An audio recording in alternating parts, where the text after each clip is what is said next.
Magandang umaga po sa inyong lahat mga kaibigan ko. Ayan, isa pong magandang umaga sa lahat. Isang masayang umaga sa lahat. Teka muna, ano bang ating ipapakita ngayon? Kasi meron po tayong bagong topic. Ayan, tapos na po pala akong kumain ng 2 pirasong detox. Nakainom na rin po ako ng 2 basong tubig. Kumain na po ako ng 3 pirasong saging na nilaga. Tapos ayan, ubos na. Kumain po ako ng pakwan. Ayan, siyempre nilagyan po natin ng konting asin yung pakwan para lalong matamis. Ano po, ganun po eh. Pag nilagyan po ng asin yung pakwan, tumatamis lalo. At least may maalat konti ano po. So, ngayong umaga po, iba po ang ating topic. Ayan, may nagtanong po sa akin, Ma'am Rayleigh, ano ba ang ginagamit mong bra? Nagbabra ka pa ba? Okay. Ang tanong ko po, nagbabra po talaga ako. Minsan nga kahit tulog ako, nagbabra pa ako eh. So, yun. Araw-araw po ay nagbabra ako. At ang tanong, saan daw po ako bumibili ng bra? Alam niyo mga kaibigan, hindi na po mahirap ngayon bumili ng bra, no? Kasi ang dami pong bra ngayon sa online, iba't ibang online, at saka mura na. Hindi po kagaya nung araw na kapag binigyan tayo ng brochure, mamimili tayo ng design, ng style, ng tawag dito, ng cup, kung cup A, cup B, ano, size, mga ganon. So, ngayon po hindi na. Pero kailangan din po nating mag-add ng size, add size kasi kapag Asian po ay maliliit po ang cup ng bra. So ako po, mula po sa size 34, ginagawa ko pong 42 kasi nga maliliit. So ito po, oh. Yan. Ito po ang mga bra na binibili ng aking manugang para sa akin. Ano po ito eh, 5 piraso po ito. 1, 2, 3. And then po yung isa, yung brown and stripe. Yung isa ay nandoon din. At marami po akong mga bra mga kaibigan. Alam niyo po kung bakit. Pang protection din po ito eh. Ako po kasi maano po ako. Hindi ako mahilig. Hindi ako maingat gumalaw.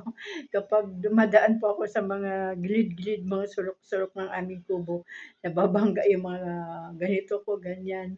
So, kapag may protection po ang ating dibdib, ano, nakabra tayo, mabangga man siya, at least hindi po mapupuruhan. So, yun. Ito po ay size 42.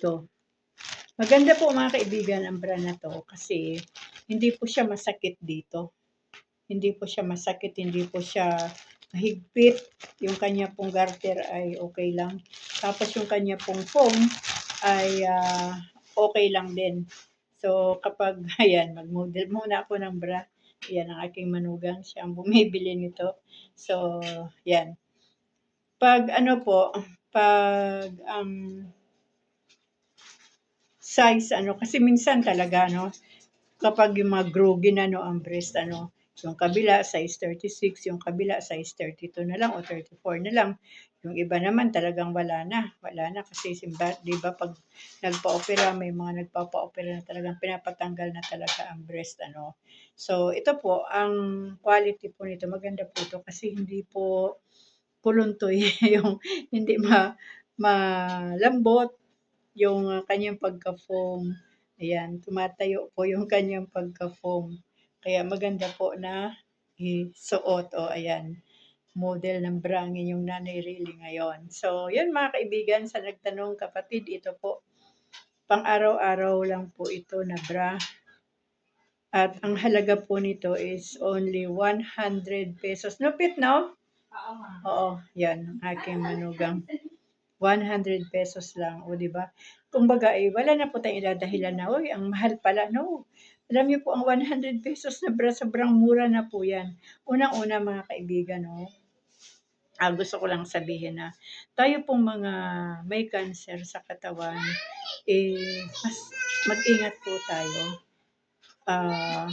Maganda po yung maraming bra kasi araw-araw nakakapagpalit tayo ng bra. Minsan nga nakakadalawa pa 'no, depende sa pawis na tumutulo sa ating katawan. Kasi once na tumulo ang pawis, dito po yan ma-absorb. Minsan nababasa yung foam yung ating bra. So, mas maganda po yung marami po tayong bra, para hindi po tayo nauubusan. Kahit umulan man dyan, bumagyo, umaraw, pag marami po tayong bra, hindi po tayo mauubusan ng ating mga personal na gamit sa katawan.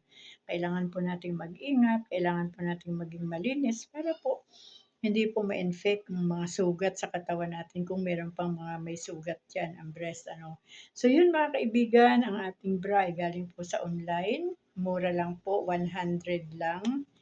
Ako po ay mahilig po ako talaga sa black. Meron po ako doon binili na kulay brown naman, brown ng stripe. At ibibigay ko po yun sa aking mga mahal na pinsan. Ayan. So, yun mga kaibigan. Ito lang po ang brand na ginagamit ng inyong Nanay Riley. At saka meron pa pong iba doon. Plain naman, may brown, may black. Halos black po ang karamihan ng aking ginagamit na bra. Yan. So, yun. Nawa po ay nasagot ko na ang katanungan ng ating ka-fighter. Yan po, magbra hanggat maaari sa loob ng bahay. Kapag dumudugo naman, alam niyo po nung araw kapag dumudugo, nakabra lang ako tapos nilalagyan ko dito sa sa loob ng malinis na towel, yung manipis lang na towel na kung dumudugo man, at least may sumasalo. Ngayon po wala na pong dumudugo sa aking katawan ngayon. Ayan. Salamat sa Panginoon dahil wala nang dugo, wala nang kirot, wala nang sugat. So, yun mga kaibigan, salamat sa Diyos dahil meron pang mga murang bra ngayon. Pamura ng pamura nga ang mga bra ngayon eh. Mapapamura ka talaga sa mga bra. Ayan. So, yun mga kaibigan, maging masaya lang po tayo. Ngumiti lang po tayo, tumawa lang po tayo. Basta may nakakatawa, tumawa po tayo. Pag walang nakakatawa, wag po tayong tumawa. Nakakatawa po yun. Manalangin lang po tayo, magbasa po tayo ng salita ng Diyos, magpakabuti po tayo sa harapan ng ating Panginoon. So hanggang dito na lamang po, nawa po ay nasagot ko yung tanong ng ating isang ka-fighter. Pagpalain po tayong lahat ng ating Diyos. Amen.